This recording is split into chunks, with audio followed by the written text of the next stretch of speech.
ગુજરાત સરકારે હમણાં જ નોટિફિકેશન જાહેર કરી છે કે આ ડિગ્રી હવે માન્ય નહીં ગણાય. તો કઈ છે એ ડિગ્રી અને કેમ એ માન્ય નહીં ગણાય એ જાણીશું આજના વિડીયોમાં. gujaratsamachar.com સાથે હું છું હેલી.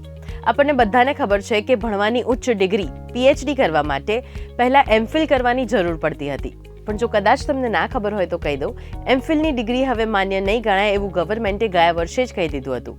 એનો મતલબ છે કે PhD કરવા માટે MPhil કરવાની જરૂર નથી. હાલમાં જ UGC એક નોટિફિકેશન ફરીથી બહાર પાડી છે, જેમાં વિદ્યાર્થીઓને અને કોલેજીસને ચેતવવામાં આવ્યા છે. ખાસ કરીને એવી કોલેજીસને જે હજી પણ PhD કરવા માટે MPhil ડિગ્રીનો આગ્રહ રાખી રહી છે. તો હવે પ્રશ્ન એ પણ થાય કે MPhil કર્યા વગર PhD માટે એનરોલ કેવી રીતે થવું?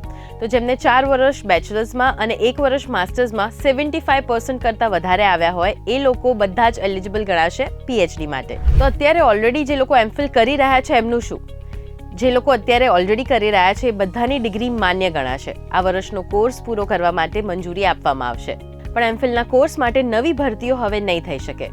તો તમારા ફ્રેન્ડ્સ જો કોઈ પણ MPhil કરવાનું પ્લાન કરી રહ્યા હોય તો એમની સાથે આ માહિતી ચોક્કસથી શેર કરજો. અને આવા જ ઇન્ફોર્મેટિવ વિડીયોઝ માટે જોડાયેલા રહો gujaratsamachar.com સાથે.